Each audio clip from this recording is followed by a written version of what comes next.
Grant Napier, Sean Salisbury. It has been a while as we're doing this, obviously, on Thursday. Sean, good to see you, man. How are you? Good to see you too, man. I think we got a little time change between you and me right now, right? Good for you. You look great, man. It's great to be on with you. You know, it makes me get up early in the morning, get my workout in, get my day started. I'll tell you the one thing, though, I get up and I'm looking at all these COVID cases all over sports, Sean, and anyone that doesn't think that this is going to, not impact, all right, it's going to have an impact on the playoffs, okay? You see what's going on in the NFL, the NBA. I just saw your tweet, and I'm with you, man. I think this is just freaking ridiculous in a lot of ways. I think it's absurd that asymptomatic players can't be on the field. I don't know where this is going, but Sean, we're in the middle of December. We're only a month away from the start of the NFL playoffs. Again, I don't see how this cannot have a significant impact when the big games start. Tell you what you're going to do, and here's why it makes you wonder. So I'll bet you 2 bits that by the time the playoffs start, the NFL Players Association and the NFL sit down, they'll fucking adjust this. You watch. Because the NFL doesn't want – I don't care what anybody says. The NFL doesn't want playoff game canceled because 40 dudes between the two teams. I'm just telling you, you watch. Keep an eye on that, number one. Number two is fuck this protocol. I'm tired of it. Yep. I am. If you're a healthy player and you're asymptomatic and you've been vaccinated, play. If you're not sick, go play. Enough. The players want to play. Fans want it. That's not shaking a stick at COVID. Don't give me the shit that people want to that we want to see people die and they're getting sick. Stop it. They say follow the science. Yeah, follow people's health. Follow how quickly these guys recover, okay? And stop it. Stop the hyperbole. Stop. I'm not a doctor, but I can tell you this. If a guy's healthy and he's been vaccinated and he has no symptoms other than the sniffles, then it's okay to play. Enough. Enough. Right. If you're throwing up sick, stay home like you would any other time, and don't put yourself in harm's way and don't put others in harm's way. This NFL protocol, yes, COVID's real. People get sick. People die. I get it. But the constant just bull, and they say follow the science. I'm reading Chris Mortensen's tweets and all the other insiders that it's overwhelming evidence they're not getting sick on the field. Okay, we got people sitting shoulder to shoulder in the stands. Enough, friggin' enough of this shit. I've had it. Okay, and I'm sorry, you're not putting, by playing a football game, you're not putting somebody's grandmother in danger in Maine that is playing in Los Angeles. Enough. Common sense, respect to the system, respect to your friends, like you would any other time. You're throwing up, you're sick, you're not feeling well. Don't be an asshole. Do it right. And the NFL, stop it. And I'm going to tell you what, go ahead and hit their ass in the wall and miss 2 or 3 playoff games because all these guys are healthy but have tested positive. And I don't know what it is, but you could, I don't know, it's the I don't know why, but is the immune system breaking down and people are testing more positive when they are? I don't know, and I don't want to play a doctor, but I can tell you this. If you're healthy and you're asymptomatic and you're not feeling bad, it's time to go play. It's time for the NFL and the NFL Players Association to stop it. Go ahead and hit them in the wallet and watch how quickly this protocol changes. You watch. Enough. I fucking had it. I hear you loud and clear. There's another aspect to this because I was just reading about it before you and I came on about the NBA. They're starting to find a lot of Omicron, the variant. Now, I don't know shit about this variant other than what I've read and you've read, and that it is up to 70 times more contagious than the Delta variant. Now, what does that mean? Most of the symptoms are mild, just what you're saying. So, okay, it's highly contagious, but if you're able to play, and I'm with you on that, it's just, I do not understand where we're going with this, Sean. It's now, we're almost to 2022, and we're dealing with the same shit. And it's just unbelievable to me. It's unbelievable. I can tell you where we're going. In spring training, there'll be another one. And there'll be, I'm not saying it's manufactured, but there'll be another one. Shit happens. That's what happens. I mean, I'm in my 50s. We've seen it in other ways. This happens, okay? There'll be another one. So at some point in time, sports, society, people, life are going to have to decide, okay, another one came out. Yes. So what does highly contagious mean? Okay. You get tested positive, but it didn't say highly deadly or highly sicker than the other ones. It said highly contagious. Okay. Right. So what, now you can get COVID 47 times instead of once or twice. I don't know. I'm not a doctor. I know this. If I'm healthy and I feel good, I'm taking my ass to work. Sorry. I'm going to work. Okay? Right. And I don't have a mask on when I'm talking on the radio. Sorry to tell you, I just don't. So I'm cognizant of, listen, Somebody's sick, I'm not going to be around him. If I'm sick, I'm not going to be around him. It's called, the one thing we lack in this fucking country. Fucking common sense. Common sense and a little bit of respect. Okay. The other side, it goes both ways. That are you really telling me a 25-year-old who's fully healthy and a bunch of them that aren't getting sick on the field that, oh yeah, man, I had a little bit of a cold and a sniffle. I'm asymptomatic. I've been vaccinated. I did everything you asked me to do. And now you're telling me I can't play? It's borderline now complete absurdity. Okay. I agree. And we all know when we're too sick to go to work, because if you go to work sick, you're an asshole. Okay. That's the way that works. All right. Now with this going on, have some common sense and respect. Find me a vaccination for these dumb common sense assholes. That's what they need. They're not enough of it. But in the process, enough. And I'm going to tell you, why do you think the NFL's already talking about, well, some changes to this? You know why? Because it's going to hit their ass in the wall. The Omicron or whatever the hell that damn thing's called, ain't going away. And there's going to be another one, and there's going to be another one, and there's going to be another one. What are you going to do? Live like this forever, where every single time panic goes in? How you feeling? I tested positive for COVID, but guess what? I'm 1,000% healthy. I'll stay away from work because in a corporate world, I guess that's what they do. As a football player, take your ass to work. That's enough. Yeah, enough. I know the players would like you to. Don't put yourself had it. And that's not disrespecting COVID or thinking it's not serious or want people to die. None of that. I've had COVID. I know how it makes me sick and it's miserable. But I can tell you this. Healthy people should take their ass to work. Period. Yes. Yeah. Okay. Sick people, stay your bitch ass home. Simple. Good gracious. Man. All right. A couple of questions. The Urban Meyer situation down in Jacksonville. I mean, all you can say is holy shit to that. I was talking about this in my rant today. I want to get your take. All right, the one thing about Urban Meyer that you cannot deny is success in college football. I mean, he even was good at my alma mater, Bowling Green, before he went to Utah, and he did great there. We know what he did at Florida and Ohio State. We also know about, the shit that's next to his name. And I'm just wondering, do you think that after things calm down again after a year or 2 years, there is a university president and athletic director right now that has their eyes on Urban Meyer? We've seen what's gone on this year. Look at the money paid out to your coach and Lincoln Riley. Look at the money going to Brian Kelly. Look at what universities are doing. They're basically pulling up the Brinks truck and saying, hey, you want it? It's yours. Come on out. And do you see, are we going to see him coach again? I would. Well, the NFL level, you can forget it. These grown men not aren't NFL, his college. Right, college. And I'll tell you this. I was a guy last spring that when they hired him, I stood up and said, great hire. He's the best available free agent. If you're Jacksonville, you got to run that out there and see what happens, right? But let's face facts. This is a great college football winning coach who's an arrogant prick and a horrible leader and a horrible dysfunctional bully. And I don't mean bully in the way, Grant, where somebody cusses you out. Fuck you. I can handle you cussing me out. I played pro sports. You're not scaring me. Come up and hit me. I'll hit your ass back. I'm not worried about that. I'm talking about the emotional and the verbal bully.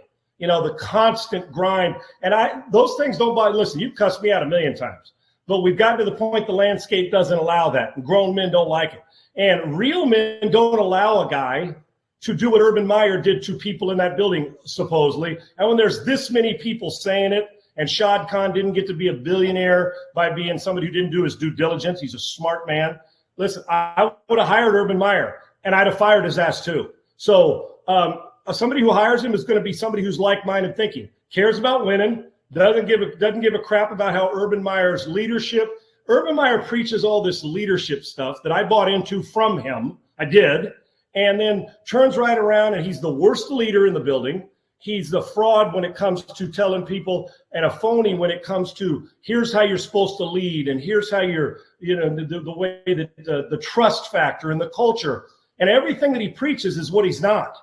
Everything, the intimidation, and who goes into a grown man and his coaches that he hired, his ass hired, and tells them you're losers and I had better coaches here. Now maybe you did have better coaches along the way. But doesn't there come a point, because I don't think you're a real grown-ass man if you allow somebody to bully you, and I don't mean physically go after them, but no grown man who's the same age as Urban Meyer, been in the business long and does know how to coach, but Urban doesn't like it, should sit there and listen to some guy berate them, call them losers when you're the one who hired them. Urban Meyer gets all the credit for assistant coaches and players doing a lot of the work in his college career. Simple. I would have never said this, and man, he's buttoned up. The fact of the matter is, and I said it in August, Grant, I said it on my show all off season. I said the hardest thing Urban Meyer is going to have to do, he's going to lose, And I'll bet you his hardest thing, he may not be able to deal with it, and he can't. He's proven it. He's an arrogant winner and a sorry ass loser when it comes to it. He doesn't know how to lose either. So yeah, somewhere along the line, I said on my show, I can't fathom some arrogant because they'll get clicks. CEO or chairman of a network will put his ass on there, and he's gonna tell us what a great leader and none of this happened, and he didn't kick a guy and he didn't talk bad to the coaches, and then you're gonna have players speaking out and all that. But yes, when it settles in 2 years and you say wins are going to matter, let's go hire Urban Meyer. Yeah, he can coach college, but Urban Meyer is proven he's exactly what he says he's not. And I never would have bought it 6 months ago. All right, if the Jacksonville Jaguars right now had 8 wins and they were in the playoff hunt, would Urban Meyer be coaching the team? Yes. Okay, so yes. This would have come out 5 years later if he got fired. Yes, Grant. Hey, and I'm not saying it's okay. I'm saying wins hide a lot of warts, just like good quarterbacks protect a lot of weaknesses on a team. In this case, if let's say they're 10-3, Grant, right, or to whatever it is. Oh, you know what they're saying? Quit being they're blaming the kicker or the assistant coach. That's what they're doing. So that doesn't make it right. It doesn't make doing that stuff right. But listen, when you're winning, it gets rushed under the carpet. So, absolutely. But when you're losing, it's heightened. And then it looked to me like Urban had checked out. Now, I'm not just optics can be misleading, but he sure looked like a guy who checked out. I don't feel one bit sorry for Urban Meyer. And Grant, I'm wrong on this because I would have hired him last spring. I told you I would have. But just as quickly, if all this and these guys talking about the stuff he said to him, if this is half of it's true, then Urban Meyer can't be the head coach and he can't be a leader. Because if he started to speak that leadership shit to me, I'd laugh in his face right now. I'd say, come on, man, sell something, sell that to somebody who's buying your crap when you're a college guy and you can handle all those 18 and 19-year-olds. These are grown-ass men who you got to give respect to. You should be giving respect to everybody in the building. That's a real leader. Urban Meyer's everything. He's not anything he professes to be when it comes to that leadership quality, at least in the last 8 months. I don't know about Bowling Green and Utah and Florida, but there's been baggage there. And now when you treat people shitty, eventually it comes back and gets you. All right. I want to talk about Antonio Brown. I've been very consistent with this. I believe he should not be in the National Football League. I think that his actions have, in my opinion, he's lost his right to play in the National Football League. With that said, he is in the NFL. But I thought it was interesting because Bruce Arians came out this week and he was very non-committal about whether he would be cut or not. He left the door open. A couple of things about this. Why don't you know now? You should know as an organization whether you're going to keep him or not. That's number one. Number two, Antonio Brown, I always, players that have this pattern of behavior, I always say, what's next? Because you always know there's a what next. There's always a what's next. He left Pittsburgh. What's next? It was Oakland. His behavior, he let down the whole franchise. We saw it in New England. We saw, him getting arrested. We saw him getting charged. We see the civil suits. There's always a what's next with him. And with Antonio Brown, if he stays with the Buccaneers, there's going to be a what's next. And what I think is even more sad, if he's cut by the Bucs, there's going to be another team out there that's going to be on the phone in 5 minutes. I mean, it's just so messed up to me, Sean. It really is. We lose sight of the fact. See, if I was an athletic director and Urban Meyer's agent called me, I'd hang up on his ass. I would. And like I said, $1,000 saving. I missed on this one, Grant. I thought Urban Meyer would come in and do the things that he did in college, or at least on the surface it appeared that he did, right? Well, he was winning, so we don't know most of it, although little excerpts of baggage and stuff at Ohio State and Florida. But yeah, of course, Grant, you know why? If Antonio Brown was an average player, it wouldn't matter. He's a good player, and he's had a hell of a career. But what we've lost sight of, and it sounds cheesy, but it's a fact, is the Urban Meyers of the world and guys like that, and you mentioned Antonio Brown, think it's a right and that that it's their right to play football. Motherfucker, it's a privilege to play football for all of us. I'm talking to me when I'm looking in the mirror, because we all want the break and we all want that. And it's tough. Listen, man, I think Urban Meyer got to a point, and with the Antonio Brown, I think they get to a point where they've been enabled enough in some of the things they do for different reasons. And when they win and people tell you how great you are, that you get to the point that you feel indestructible and untouchable. And all the stuff that Urban Meyer and it has gone on, now those guys are watching him pack his box and walk out of the building, right? And Bruce Arians may get rid of – listen, the Tampa Bay Buccaneers in reality, Grant, couldn't win the Super Bowl without Antonio Brown. Now, having him gives you an extra weapon and a mismatch issue, but you're right. There's always something next, whether it's get out and be a broadcaster, create something else. But there's always somebody. Is Tom Brady making this decision? What's that? I would imagine Tom Brady's going to have a say in it. Yeah, and you know what? Quite frankly, Grant, a big say. Oh yeah, after 22 years, he should. I don't blame him, to see if he could say, "Let me take care of this. I got him, and if he screws up again, put it on me. We'll take care of it." And same thing, the way it goes. But I can tell you, man, like for Trevor Lawrence, listen, we've allowed player empowerment to get a little bit out of hand, but I would sure as hell, if I'm Shad Khan and Trent Baalke and the people in the front office, I would go to Trevor Lawrence and say, where's your head at, man? What do you think? I'll bet you they play better this week.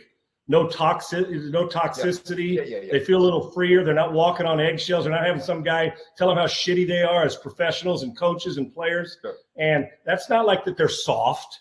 That's just the fact that the guys have been verbally tearing apart a team. He's the one who did the hiring and helped drafting and putting a roster together, right? But if I want to go to Trevor Lawrence, you like Byron Leftwich, let's bring him in. You like Eric Bieniemy, you like Doug Peterson, whoever it is, I would allow, well, quite frankly, it's obvious Trevor Lawrence has more power in the end in the building than Urban Meyer did. Trevor Lawrence gets it. Urban Meyer at this stage with the NFL guys doesn't. So with those type of players, and certainly the Brady's and Trevor Lawrence, I want their insight. Now, they ain't making the final decision. If I like somebody better than Trevor Lawrence and I'm Shad Khan and the GM, that's who I'm hiring. I'll give you a say. You don't make the decision, dude. If that's the case, put on a coat and tie, and we'll hire you upstairs, but you're a football player. But I would like who he feels comfortable with. I've invested all this time in my franchise. I can't let you fail, because Urban Meyer would have ruined Trevor Lawrence with this approach. He would have ruined him. Have you seen what you've seen in Trevor Lawrence? Do you have any concerns about him being a very good to great quarterback in the NFL? I can coach Trevor Lawrence. There's people better than I can coach Trevor Lawrence to being a better player now, because I know how to mechanically all that stuff. But I also know they got to get players, no doubt. If there's no good players, you got to limit. There's only certain places you can go. If they give me players, hell, when you got, listen, nobody else has fucked that up along the way. So when you see that, there's enough evidence to tell me if Trevor Lawrence was on Cleveland, if Trevor Lawrence was the Ram, things would be a lot better and they would continue to get better. But you get to a point where you're in a toxic or bad situation long enough, Grant, and you heard the way Urban talked about his offensive coaching staff and the offensive line. Eventually, as a player, you start to believe it. Regardless of what they tell you, it becomes ingrained in your DNA. So, hell, give me Trevor Lawrence and mechanics-wise and let him cut it loose. Yeah, he should be a success. But had he have stayed in the Urban Meyer situation with that feeling, the way he talks to other players, that Urban minimized the building. A coach's job is to maximize it. And I was wrong on him. Grant. And you're right about the Antonio Brown. There's a lot of situations, but if you can help me win, you get an extra hall pass. That's the world we live in. I wanted to talk to you about what happened on Sunday in Kansas City where the Raiders got embarrassed. I don't think they're going to win the game, period. But I just do not understand some of the fucking mindset of some of these players. Yannick Ngakoue, charging out to the middle of the field with his teammate and stomping on the Chiefs logo before the game, inciting the fucking crowd and the Chiefs players. I mean, how fucking stupid can you be? Seriously. I mean, what are you thinking about? And again, I think the Chiefs win that game anyway, but you saw what happened. First play of scrimmage at 7-0. It was a rout. It was an embarrassment. And again, I look at shit like that and I ask myself, what do players think about? Like, how fucking stupid can you be? Well, it's low IQ football. It's low football IQ. Listen, I love energy, Grant, and I love good, fun celebration. But some of it borders line stupidity. Now, you'll get some say, oh, that's fired up. I love that. But you know who says that? Either the guy who's doing it or the person sitting in the stands that doesn't have to deal with the ass kicking you're about to take. I've just never understood why you're creating stuff that doesn't need to be created. Listen, if you want to stomp on Kansas City's field, go beat them. If you're dumb enough to even stomp on it at the end, then have at it. But I just don't understand the purpose. I'm trying, and this isn't get off my lawn, stare at the clouds, old school guy. I like a good celebration. I like a guy to get energetic. I like when Mike Tomlin chest bumps his players, right? I like players listen, if you can't play with energy, you're going to take an ass kicking a lot of times. But it's got to be calculated, smart energy. I don't know what purpose that's. You know what it serves? It serves, look at me. I'm the one who did this. Somebody's got it on tape. They're going to put it on Instagram and they're going to put it on Facebook and Twitter, and I'm going to get credit for it. But guess what? Then I'm going to take the ass kicking, and we're going to come back and look at me and say, why? They're just, I've just never understood. The 100-yard sprint to the other end zone. There's certain things. Celebrations are one thing. Enthusiasm, do it. I guess, Grant, maybe this part of me is old school. A good celebration and gamesmanship, I'm all into. I'm not into embarrassing my opponent.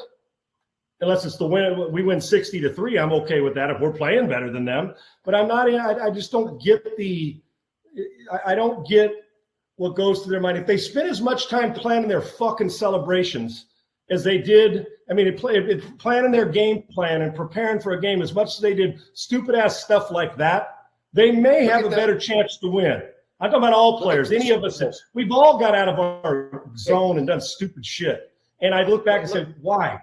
If they would spend more time and just naturally enjoying the organic part of a fun celebration and getting after it, that's not get off my lawn. That's just dumb. And if I was a coach, I would not allow it. I wouldn't allow it.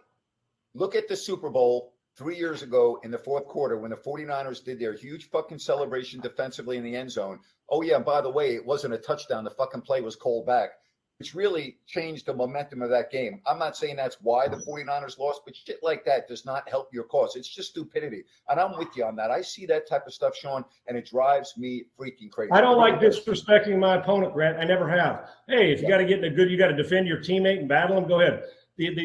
Listen, I'm watching the Houston Texans a couple weeks ago. They are getting there. They're down 21-0. They're getting an ass kicking. Yeah. A player makes a tackle on special teams, backs them up to the 10-yard line or something, sprints into the end zone, over-celebrates. They haven't beat anybody. Celebrating. They're down 21-0. It's late in the game. I'm like, now, it's not the fact that the celebration. My thought process is, what were you thinking? Is there a party that was not like, that we're getting our ass kicked, take a little humble pie, let's go make a few plays, I'll celebrate when it's 21-21, like when the celebration has meaning. It's not like he caused a fumble and scored a touchdown. He made a tackle, which is why his ass is in the league playing on special teams and getting paid. And I'm thinking, you know what? That kind of a 1-yard quarterback sneak, a 2-yard gain for a first down, you're down by 17 with 2 minutes to go. I've just never understood. I like battling my opponent. I like a little ribbing and fun. I don't understand the disrespect, especially when you're walking into somebody you think it was going to get your team fired up. When all of that shit is said and done and you get punched in the face, like Kansas City punched the Raiders, now what? You're going to go stomp on that thing in the middle of the second quarter when you're down by 20? It just makes no sense to me, Grant, and I've never understood it. I don't like recruits taking 4 hats off and disrespecting and throwing them to the side. Now, listen, I'm into name, image, and likeness. I'm into giving these kids having their energy and paying them. I'm all for it. But there comes a point in time when there's a difference between celebration and enthusiasm and energy and kind of disrespect. And to me, I think different about that. And when it comes to celebration, well, the Raiders paid, didn't they? Pissed off the wrong group of guys and got your ass kicked. And you're not going anywhere but home for the holidays. That's exactly where the Raiders are headed. Again, guys don't have their heads in the game. Look at Claypool last week, it's just, get up, get the ball to the fucking ref and line up for the next play instead of selfish, first down and selfish look at me bullshit is what it is. And Mike Tomlin will tell you the same thing. It's exactly right. Hey, all right, this game tonight, earlier in the season, the Chargers went into Kansas City and won, but this is a completely different Kansas City team that the Chargers are going to be facing tonight. Chargers, as we know, are on a roll. Maybe playing as well as anyone in the AFC, New England being the other team. You think this is going to be a close game tonight? Yeah, I think this is a monster game, Grant. I know it doesn't get the pub that Brady going to New England does, but you're getting two phenomenal. And Herbert outdueled Mahomes the first time around. Herbert's playing a different defense this time around. They're playing out of their mind. And while Mahomes is Mahomes, that's the reason they've won, 6 in a row or whatever it is, and have now become, along with New England, the absolute Super Bowl favorite in the AFC. It's not Buffalo. It's New England and them, and you take Kansas City probably because, Mahomes Mac Jones is a rookie, although Mac Jones doesn't play like one. I love this game. I love that both teams have players everywhere.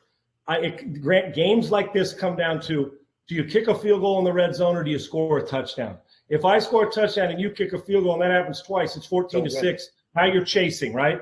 If you kick, so all those things, and it takes into, do we go for it on 4th and 2 at the 38? Do we kick a field goal? Because I think it's one of those games where it's down to that. Because I would assure you, both Herbert and Mahomes, the defenses that are playing those two are like, oh shit, we're in for one tonight. We got to deal with these two quarterbacks, right? And I think both teams got weapons, and Keenan Allen back, and you know what Andy Reid's got. We'll see fun plays. I friggin' love this matchup. I actually think at this stage it's one of the matchups of the year. And the Chargers have an excellent opportunity to sweep Kansas City and say, we're for real. Nobody's talking about us other than the quarterback, but take notice. And it's a chance for the Chiefs. 7 weeks ago, I looked at the Chiefs. I don't know if they can make the playoffs, Grant, the way they were playing. And, boy, I said, I don't know if they're capable of going on this. And I'm one of those guys that's willing to admit when I'm fucking wrong. I said, I'm not sure they're capable defensively, no matter how good Pat is, to go on a 7-8 week run. Well, here we are. Here we are. Spags has got them playing defense. They're opportunistic. They're getting after the quarterback. They're creating short fields. And then number 15 is pretty good, in case anybody hadn't noticed. He ain't bad. And making plays. So I think this is, on paper, going in, knowing where they are now, this is one of the 3 or 4 best games of the year on paper. And I would expect it to be in the 30s. And you better, if you decide not to show up and you turn it over a couple times, you may get run. But even if it's 27 to 14 in the fourth quarter, far from over with the way these two quarterbacks play football. And then on Monday night, you saw the Rams. I mean, that was a must-win, really, for them to turn their season around. And I really mean that. I think they needed a signature win. I mean, Jacksonville's not a signature win. They had just lost 3 in a row, and they didn't look good in their 3 losses. What did you see that was different about the Rams on Monday night against the Cardinals? Again, that's their best win of the year. I know you can say, well, they beat Tampa at home. No, in December, on the road, Monday Night Football, not playing well. I put that as a bigger win than the Bucs win. I thought, Grant, it was their most impressive win. What you saw with that football team is exactly what the Rams had in mind when they went and got Stafford and Ramsey and brought in Von Miller and thought about Beckham. That's what they had in mind. Solid defense that gets after it, mix in the run, but Matt Stafford, I asked for evidence that would tell me Matt Stafford's capable, other than the strong arm and the talent, in a big game late like this with good players. We saw it. If that Matt Stafford and this team shows up, the NFC now has just found themselves another deep player in it with the Cowboys' potential and with Brady and with Rodgers and Arizona. That they just showed us why they're doing it. Now, what I saw is a team that was aggressive, that didn't, at your own 35-yard line on 4th down, go for a first down turnover and change momentum like they did with the friggin' best quarterback in the NFC right now in Rodgers a couple weeks beforehand, right? So I love their aggressiveness. I like the way they got after it on defense. I love Stafford's efficiency, and I love fast starts, Grant. You can't let those things fester, because good teams, you got potential to play catch up, but at this stage of the game, the team you're playing pretty damn good too. So I was impressed. That football team, there's a dangerous out and a hard out in January. That team now, you got to string them together, and then you look at the Cardinals in that same West with Watt being out. Now Hopkins may not be back for their question playoffs. Things are changing. Attrition and injuries kick in. And now you say, now it's a matter of not only playing well, but you got to survive your. And then this COVID crap, depending on if we can get it played, there are teams that are gonna miss out because of a couple of these things. But the Rams showed up and looked like a real team, because I had them as the 4th or 5th best team in the NFC, Grant. That team's different. That team was different. The question is, can they sustain that same look for the next 4 weeks and then through January when they run into 4 or 5 or 6 really good NFC teams in the playoffs? You talk about Kansas City, you talk about New England, you just went through all the teams in the NFC. As we are in the middle of December and this season's winding down, is there one team right now that no one's really talking about that you look at and go, man, I really like the way they're playing. They got momentum, like, for instance, Miami. All right. And they got the Jets coming up this week again. And so that should be another win. I think that would be 6 wins in a row. And with Buffalo sliding, Miami might be a team that is able to get in. And if they do, they would have a great deal of momentum. You have your eye on any team? You know who I liked, Grant, until it was San Francisco. So Cincinnati was that team for me a week ago. Yep. It was. You know what I'm saying? Yep. I love the quarterback. Yep. They've got a great runner in Mixon. they've got energy on offense. We know Chase and the offensive receiving core is really good. That was the team. And I didn't understand at the end of that game why they took the ball out of Burrow's hands on second, third down and ran it, right? I didn't understand. It made no sense to me. Sense. It didn't. Now, if I trusted the 49ers, Bosa's defensive player of the year candidate, and Deebo Samuel's back, Jimmy, protect the ball and you can run it. They can be a team that can upset somebody that's better than them, Grant. They really can, the 49ers in the NFC.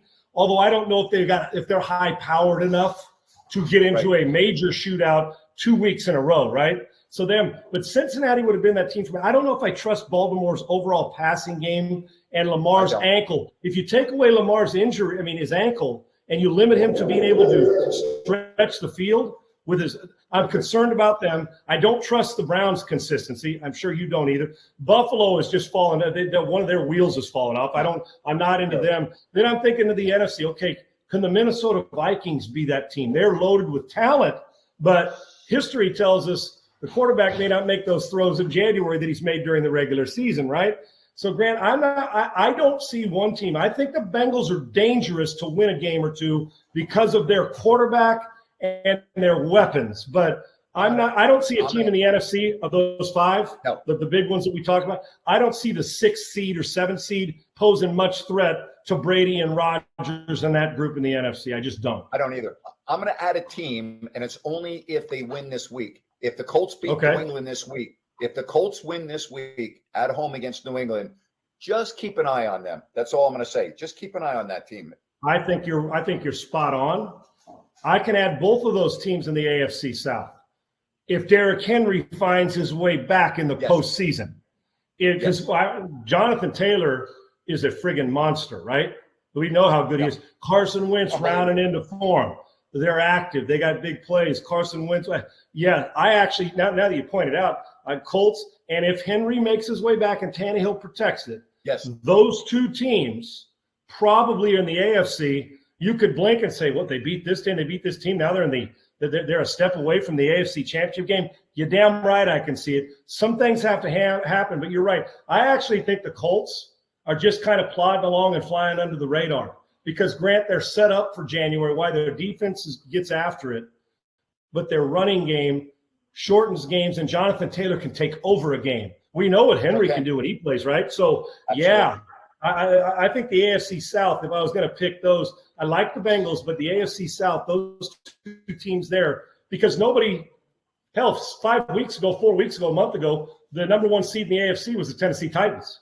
So they know how to win. And the Colts are starting to – if the Colts wouldn't have screwed up their start, that'd be a different story for them too. But they're starting to play. You're exactly right. That team and the Titans, I would say the AFC South has two teams that can do damage if Henry comes back and if the Colts take care of their business and don't take games they need to win and games they don't or not favored to win for granted. I like that team. I like that team too. And I think Frank Reich catches a lot of flack, but I think Frank Reich is solid. I think he's solid. The question is, can you get into a shootout and win, and will you go away from Jonathan Taylor? Give the ball to that guy. I always say if I'm sinking, or swimming, let me do it with my best player, and he's their best player. How's that sock drive going? Up to about 5,000 pairs. Stuff's still coming in, and we'll deliver them either next week before Christmas. They can hand them out, and everybody that was involved, thanks. It's been, Grant, as I've told you, the importance of it. I always put myself in the shoes of socks. People don't really socks. Well, walk outside for a month without socks on, in cold or hot, and tell me how that feels. We've discussed this. So the people who've contributed, I don't care if it's one pair, and I don't care if it's, heck, we're trying to, if we give enough, I'd like to send some to Kentucky as well, Grant. People are we got kids that are 6 years old that aren't getting Christmas, that a week ago their lives were changed forever, right? And families and the rest. And Christmas tree up and flat. It's gut wrenching. So we'll continue to do it, and every 3 months something different to involve to make it. You know what? I can do a lot more, but if I can put a pair of socks on somebody with help from others, then we've done something good for a minute, even if it lasts a minute, right? Sean, these disasters that strike without a moment's notice. I was in Northern California during the Paradise Fire, and it was right before Thanksgiving. and in a matter of minutes, that town was obliterated from the map. And the people that you meet after the tragedy, I'll tell you a story real quickly. Carmichael Dave had seen a story on the local news because in Chico, they were using a Walmart parking lot to allow people to set up tents that were displaced and stay there. So the news shows a kid's tent and a guy that's about 6'8" with half his body sticking out of the tent. All right. Dave drives up there, which he shouldn't have because the air quality was hazardous. All right. He drives up there to look for this guy. He finds this guy, gets him a tent. He tells me the story, and I start talking about this guy on the radio. He calls my show in the afternoon. First thing he talks about is how grateful he is to Dave and all the people that have come to check on him and how amazing people were. I asked him this question, Sean. I said, Dan, how much time did you have to evacuate? And he said, hey, I grabbed my baby. We got in the car and he started trembling on the phone. He started to break down. And he said, I got to the stop sign and I had a car in front of me. I could either go left or right. He goes, there was fire everywhere. The car in front of me went to the right. I looked, I went to the left. And as I was driving away in my rearview mirror, the car that went to the right was engulfed in flames. And I mean, you hear stories like this. I became very close with Dan. I had him come to a game the following week, set him up in the premium lounge so he could eat. I had him come to, just to get his mind. Like, you've dealt with this before, just to change someone's mind. Give him 3 hours of real life. Give them 3 hours of happiness, but then stay with them. Don't forget about them. There are too many people when there's a tragedy. You want to help them the day of and the day after. Stay in touch with them. Even a quick text message. Hey, Dan, I'm checking up on you, man. Are you okay? Do you need anything? Even now, that was 3 years ago. Dan and I stay in touch. He's back up on his feet. He moved to New Mexico. He's doing really well. And I got to tell you something, Sean, like I want that message this holiday. Don't forget about people, like in the hurricane in Houston and all, there's still people whose lives have never gotten back to normal. Give them a message. Just let them know you're thinking about them. You know this, Sean. You've been there. Just a simple message to let someone know that you're thinking about them. It goes a long way.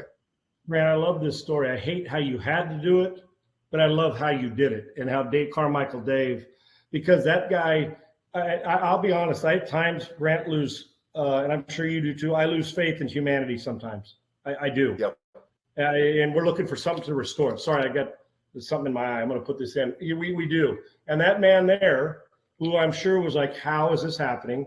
Wondering how he's going to get his faith in humanity or in life restored, how he's going to get back because he has his baby and made the right turn to save a life and was probably felt horrible for the car that made the wrong turn. And now he's sleeping in a tent trying to get his life back, wondering if he'll ever get it back. He'll never forget you. He'll never forget Carmichael Dave, no matter what goes on in his life. And then he'll pay that forward to somebody else who's struggling. And it may be one family, and I am with you too. Staying in touch with those people because you've changed their life. And you may find, which I have and you have, somebody that you bond so well with that they go on and you together go change other lives. That sounds cheesy. There's nothing cheesy about it. It is. And I don't want to help somebody and then not know how they turned out. I want to know that they're okay because they may need you again. You may need them again. And Grant, these stories, I was with Mattress Mac the other day.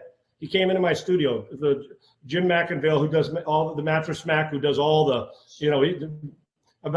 if there's 15 people in the country who give up everything for when any tragedy strikes, they're first, after the first responders, they're next in line to save and help lives, right? So he came to my studio and we were talking.